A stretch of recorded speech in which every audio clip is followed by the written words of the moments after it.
मध्ये आपल्या सगळ्यांचं स्वागत। आपण दिवसभरातल्या सगळ्या वेगवान घडामोडी आता या बुलेटिनमध्ये बघणार आहोत। महाराष्ट्राचे राज्यपाल भगतसिंग कोश्यारी यांनी राज्यात कलम 356 लागू करण्याची शिफारस केली होती। त्यानंतर राष्ट्रपती रामनाथ कोविंद यांची मंजुरी मिळाली आणि महाराष्ट्रात आता राष्ट्रपती राजवट लागू करण्यात आली आहे। राष्ट्रपती राजवट लागू झाल्यानंतर राष्ट्रपती भवनाच्या वतीने गॅझेट नोटिफिकेशन जारी करण्यात आलं। सध्याच्या राजकीय परिस्थितीवर आम्ही लक्ष ठेवून आहोत। आमची भूमिका अजूनही वेट अँड वॉचची आहे असं सुधीर मुनगंटीवार म्हणाले। वर्षावर भाजपच्या कोर कमिटीची आजही बैठक झाली, त्यानंतर ते पत्रकारांशी बोलत होते। काहींच्या हट्टापायी राज्यात राष्ट्रपती राजवट लागली हा जनादेशाचा अपमान आहे असंही ते म्हणाले। काँग्रेस, राष्ट्रवादी काँग्रेस शिवसेनेला उल्लू बनवत असल्याचं वक्तव्य नारायण राणेंनी केलं। येत्या काळात शिवसेना, काँग्रेस आणि राष्ट्रवादी काँग्रेस एकत्र येणं शक्य नसल्याचं राणे म्हणाले। भाजप सत्ता स्थापन करणार नसल्याचा दावा भाजप सत्ता स्थापन करणार असल्याचा दावा नारायण राणेंनी केला। तर भाजपला सत्ता स्थापनेसाठी आपण सहकार्य करणार असून सत्ता स्थापनेसाठी आपण जे जे शक्य आहे ते करू असं नारायण राणे म्हणाले। यावेळी बोलताना राज्यपालांकडे 145 आमदारांच्या यादीसह भाजप सत्ता स्थापनेचा दावा करेल असा विश्वासही नारायण राणेंनी व्यक्त केला। शिवसेनेचे आमदार आणखी 2 दिवस मड आयलंडमध्ये द रिट्रीट या हॉटेलमध्ये राहणार असल्याची माहिती मिळतेय। त्यामुळे शिवसेनेचं रिसॉर्ट राजकारण आणखी 2 दिवस चालणार अशी चिन्ह आहेत। आमदार राखण्यासाठी शिवसेनेची ही धडपड सुरू आहे। आज काँग्रेस आणि राष्ट्रवादी काँग्रेसची पत्रकार परिषद पार पडली। यावेळी अहमद पटेल, शरद पवार उपस्थित होते। दरम्यान अहमद पटेल यांनी कालच पहिल्यांदा शिवसेनेचा अधिकृतपणे फोन आल्याचं स्पष्ट केलं।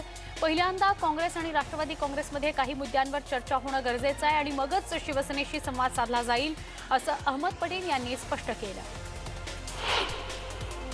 भाजप, शिवसेना आणि राष्ट्रवादी काँग्रेसला सत्ता स्थापनेचा प्रस्ताव आला, पण काँग्रेसला कोणत्याही प्रकारचा प्रस्ताव आला नाही हे चुकीचं आहे असा आरोप अहमद पटेल यांनी केला। राष्ट्रपती राजवट लागू झाल्यानंतर आता आपल्याला सत्ता स्थापनेचा दावा करण्यासाठी खूप वेळ मिळाल्याचा टोला शरद पवारांनी लगावला। राष्ट्रवादी काँग्रेसनं राज्यपालांकडे सत्ता स्थापनेचा दावा करण्यासाठी मुदत वाढवून देण्याची मागणी केली होती असंही ते म्हणाले। सरकार स्थापन करायचं की नाही ते आधी काँग्रेससोबत चर्चा करून ठरवू असं पवार म्हणाले। काँग्रेसशी चर्चा करूनच पुढील निर्णय घेऊ असं शरद पवार पत्रकार परिषदेत म्हणाले। काल शिवसेनेनं काँग्रेस आणि राष्ट्रवादी काँग्रेसला अधिकृत संपर्क केला। हे स्वतः राष्ट्रवादी काँग्रेसनंच सांगितल्यानं आमच्यावर आरोप करणाऱ्या भाजपला हे चोख उत्तर असल्याचं उद्धव ठाकरे म्हणाले। तर सत्ता स्थापनेचा शिवसेनेचा दावा आजही कायम असल्याचं उद्धव ठाकरे म्हणाले। उद्धव ठाकरेंची राज्यपालांवर खोचक टीका समोर आली। राज्यपाल सगळ्या राज्यांना मिळाले तर राज्याचं भलं होईल असंही उद्धव ठाकरे म्हणाले। शिवसेनेनं सत्ता स्थापनेच्या दाव्यासाठी वेळ वाढवून मागितला होता। राज्यपालांनी 48 तासांऐवजी 6 महिन्यांचाच वेळ घ्या असं उद्धव ठाकरेंनी म्हटलं आणि उपहासात्मक टोला लगावला। पत्रकार परिषदेमध्ये भाजप आणि शिवसेनेत 2.5 वर्ष मुख्यमंत्रीपद ठरलं होतं याचा पुनरुच्चार उद्धव ठाकरेंनी केला। भाजपकडून मला खोटं ठरवण्याचा प्रयत्न केल्याचं यावेळी उद्धव ठाकरे म्हणाले।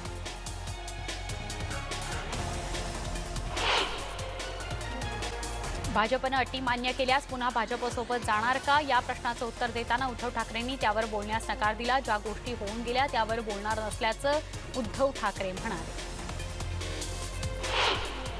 महाराष्ट्रातील सत्तेचा पेच आता सुप्रीम कोर्टात गेलाय। राज्यपालांनी सत्ता स्थापनेच्या दाव्यासाठी मुदत वाढवून न दिल्यानं शिवसेनेनं सुप्रीम कोर्टात याचिका दाखल केली। शिवसेना आमदार अनिल परब यांनी ही याचिका दाखल केली आहे। राज्यपालांनी आम्हाला 3 दिवसांची मुदतवाढ न दिल्यानं ही याचिका दाखल केल्याचं शिवसेनेनं सांगितलं। राज्यात राष्ट्रपती राजवट लागू झाली तरी सत्ता स्थापनेचा दावा करू शकता असं म्हणत काँग्रेसचे ज्येष्ठ नेते सुशीलकुमार शिंदे यांनी सत्ता स्थापनेची तयारी दर्शवली। ते एका कार्यक्रमादरम्यान माध्यमांशी बोलत होते।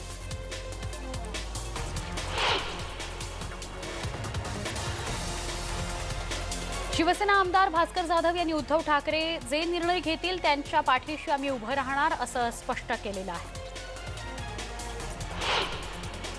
तर काँग्रेसचे नेते माणिकराव ठाकरे यांनी राष्ट्रवादी काँग्रेससोबत चर्चा करून पुढील निर्णय घेऊ असं म्हटलं. ते एका कार्यक्रमात माध्यमांशी बोलत होते. शिवसेनेला पाठिंबा देताना इतर सगळ्या बाबींचा विचार करावा लागणार आहे असं मत काँग्रेसचे शिवराज पाटील यांनी म्हटलंय. पाठिंब्याचे इतर राज्यात काय परिणाम होणार याचा विचार करावा लागणार आहे असंही शिवराज पाटील म्हणाले.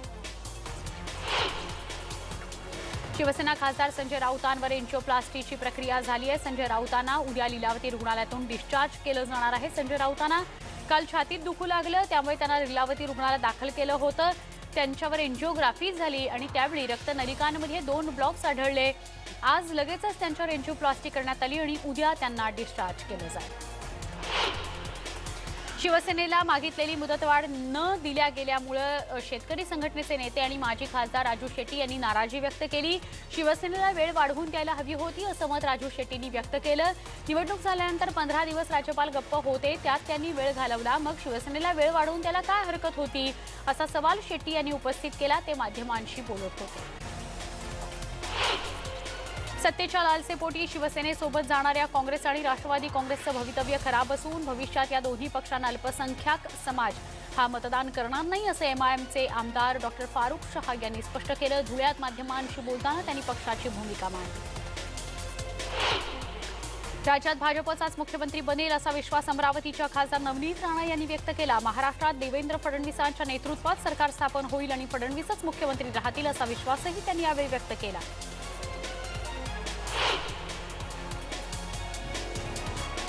गुरु नानक जयंतीनिमित्त माजी खासदार उदयनराजे भोसले आणि आमदार शिवेंद्रराजे भोसले यांनी साताऱ्यामधील गुरुद्वारामध्ये जाऊन गुरु गोविंद सिंग यांचं दर्शन घेतलं. तसंच त्यावेळी त्यांनी शीख बांधवांशी संवादही साधला. शेतकरी संघटनेचे नेते माजी खासदार राजू शेट्टी यांनी स्वातंत्र्य सैनिक माधवराव गायकवाड जीवनगौरव पुरस्कारानं त्यांना सन्मानित केलं गेलंय. मनमाडला आयोजित कार्यक्रमात शेट्टी यांचा स्मृतिचिन्ह, शाल आणि श्रीफळ देऊन सन्मान करण्यात आला. कोरेगाव भीमा प्रकरणी पुणे सत्र न्यायालयानं गौतम नवलखा यांचा अटकपूर्व जामीन फेटाळून लावलाय. मानवाधिकार कार्यकर्ते गौतम नवलखा यांनी अटकपूर्व जामिनासाठी अर्ज केला होता. या प्रकरणी आज पुणे सत्र न्यायालयात सुनावणी झाली. वर्धा जिल्ह्यात नागपूर हैदराबाद राष्ट्रीय महामार्गावर 2 भीषण अपघात घडले. त्या अपघातात 3घांचा मृत्यू झाला. तर पुढे नागपूर चंद्रपूर मार्गावर झालेल्या 3ऱ्या अपघातात 1 जण ठार आणि 1 जण गंभीर जखमी झाल्याची माहिती आहे. या 3 अपघातात मिळून एकूण 4घांचा मृत्यू झाला. तर या अपघातांमध्ये जखमी झालेल्यांना उपचारासाठी रुग्णालयात हलवलं गेलं. मुंबई नाशिक महामार्गावर शहापूरजवळच्या परिवार हॉटेलजवळ कार आणि गॅस टँकरमध्ये भीषण अपघात झाला. या अपघातामध्ये 2घांचा जागीच मृत्यू झाला. मुंबईवरून नाशिकच्या दिशेनं जात असताना कार चालकाचा डोळा लागला आणि पुढे चाललेल्या गॅस टँकरला त्यानं जोरदार धडक दिली. यामध्ये कारचा पूर्णपणे चक्काचूर झाला. बुलडाणा जिल्ह्यामध्ये 3 वर्षांपासून कोरडा दुष्काळ होता आणि आता ओला दुष्काळामुळे शेतकरी चिंतातूर झालाय. बुलडाणा जिल्ह्यातील आपत्ती विभागाकडून मिळालेल्या माहितीनुसार यावर्षी 1 जानेवारी 2019 ते 31 ऑक्टोबर पर्यंत 223 शेतकऱ्यांनी आत्महत्या केल्याची माहिती मिळते. हिंगोली जिल्ह्यातील औंढा नागनाथ तालुक्यातील वाळकीमध्ये संभाजी मुकाडे यांनी गळफास लावून घेत आत्महत्या केली. परतीच्या पावसानं सोयाबीनचं संपूर्ण पीक नुकसानीत गेलं. त्यात डोक्यावर असलेलं कर्ज यामुळे निराश होऊन त्यांनी आपलं आयुष्य संपवलं. नवी मुंबईतील खारघरमध्ये म्हशींची तस्करी करण्याचा 2 तरुणांचा प्रयत्न नागरिकांनी उधळून लावला. खारघरमध्ये 2 तरुण संशयास्पद फिरत असल्याचं नागरिकांच्या लक्षात आलं. याचवेळी खारघरमध्ये 2 म्हशी बेशुद्ध अवस्थेत आढळून आल्या. त्यामुळे नागरिकांनी प्राणीमित्र आणि पोलिसांना बोलावलं. या दोन्ही म्हशींवर सध्या उपचार सुरू आहेत.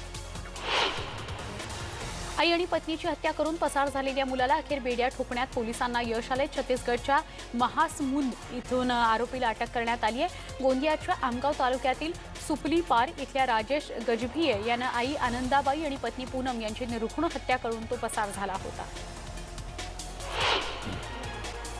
धारदार शस्त्रानं कामगाराची हत्या करण्यात आल्याची धक्कादायक घटना साताऱ्यातील लिंबखिंड इथं घडलेली आहे. हत्येमागचं कारण मात्र अद्याप स्पष्ट झालेलं नाही. हत्येनंतर आरोपी फरार झाला असून या प्रकरणी सातारा तालुका पोलीस अधिक तपास करत आहेत. नंदुरबारमधील 27 गावच्या सामूहिक वनहक्क प्राप्त गावच्या समिती सदस्यांचे 3 दिवसांचा अभ्यास दौरा अमरावती इथं खाणा इथं झाला आणि कृषी विभाग आणि लोकसमन्वय प्रतिष्ठान यांच्या एकत्रित येऊन तब्बल 100हून अधिक शेतकरी अभ्यास दौऱ्यासाठी रवाना झाले. चंद्रपूर जिल्ह्यातील ताडोबा अंधारी व्याघ्र प्रकल्पातील प्रवेश फुल झालेले आहेत। यंदा देशात आलेल्या परदेशी पर्यटकांनी ताडोबात गर्दी केली आहे। ताडोबातील प्राणी आणि पक्षी पाहण्याकरता परदेशी पर्यटक मोठ्या प्रमाणात येत असतात, त्यामुळे पर्यटकांच्या संख्येत दिवसेंदिवस वाढच होत असलेलं बघायला मिळत आहे। पर्यावरण विभाग, महाराष्ट्र शासन आणि पर्यावरण विभागाच्या शिक्षण केंद्र यांच्या वतीनं दिल्या जाणाऱ्या सृष्टीमित्र पुरस्कारासाठी प्रवेशिका मागवल्या जात आहेत। यासाठी जास्तीत जास्त प्रवेशिका पाठवण्याचं आवाहन पर्यावरण विभागाच्या वतीनं करण्यात आलंय। सृष्टीमित्र पुरस्कार हा राज्यस्तरीय पुरस्कार असून 2010 मध्ये हा पुरस्कार वितरण याचं सुरू झालेलं आहे।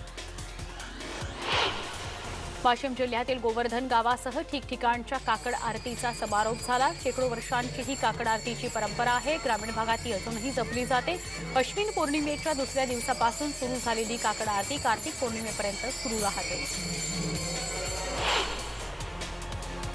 नंदुरबारमधील प्रकाशा इथल्या कार्तिकी स्वामी मंदिरात कार्तिकेय पौर्णिमेनिमित्त भाविकांची मोठ्या प्रमाणात गर्दी पाहायला मिळाली। वर्षातील एकच दिवस कार्तिकी स्वामींचं मंदिर उघडलं जातं, त्यामुळे या ठिकाणी महाराष्ट्र, गुजरात यासह मध्य प्रदेशातील भक्तांची दर्शनासाठी रीघ लागते।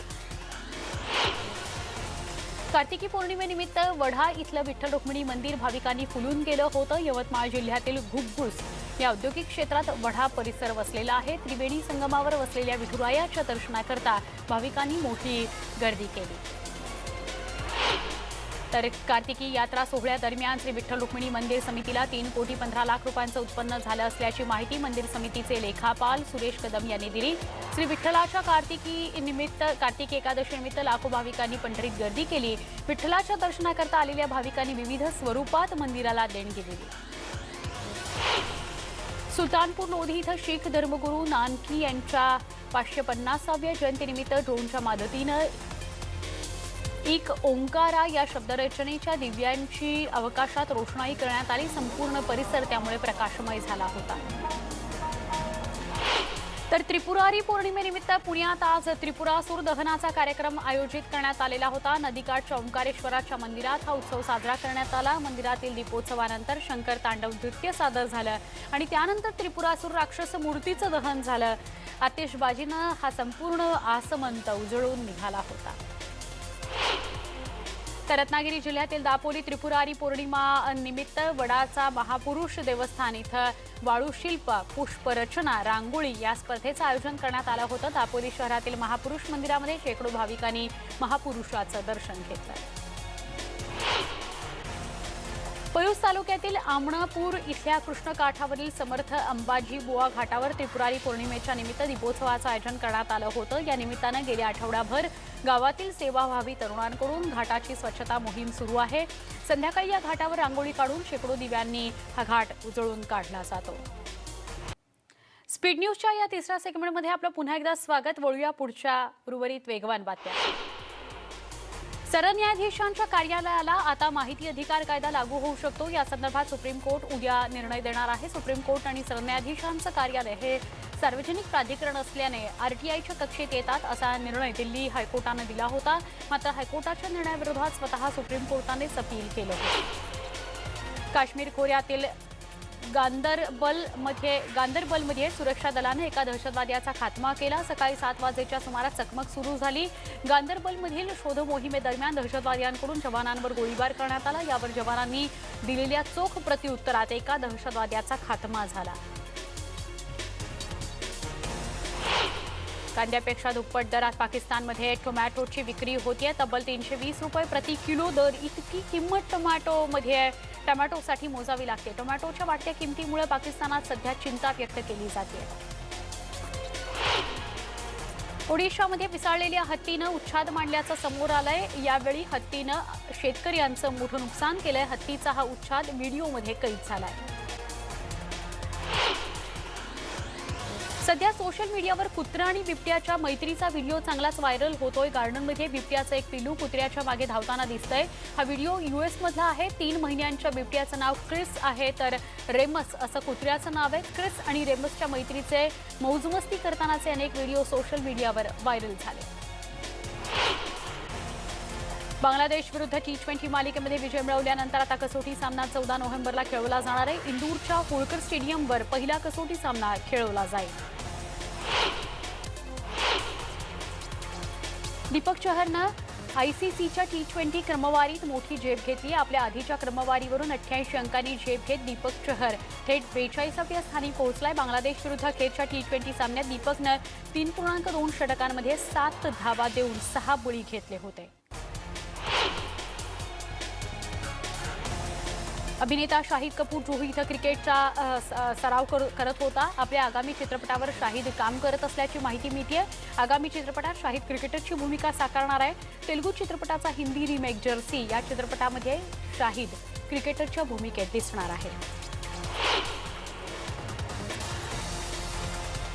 ओम राऊत दिग्दर्शित तान्हाजी द अनसंग वॉरियर या चित्रपटातील अभिनेता अजय देवगणचा लूक नुकताच प्रदर्शित झाला. चित्रपटात अजय तानाजी मालुसरेंची भूमिका साकारतोय. कोंढाणा किल्ला जिंकण्याकरता सिंहासारखं लढणारे तानाजी मालुसरे यांच्या पराक्रमावर हा चित्रपट आधारित आहे. तर या होत्या सगळ्या दिवसभरातल्या वेगवान बातम्या. स्पीड न्यूजमध्ये आता इथंच थांबणार आहोत. पहा फक्त न्यूज 18 लोकमत.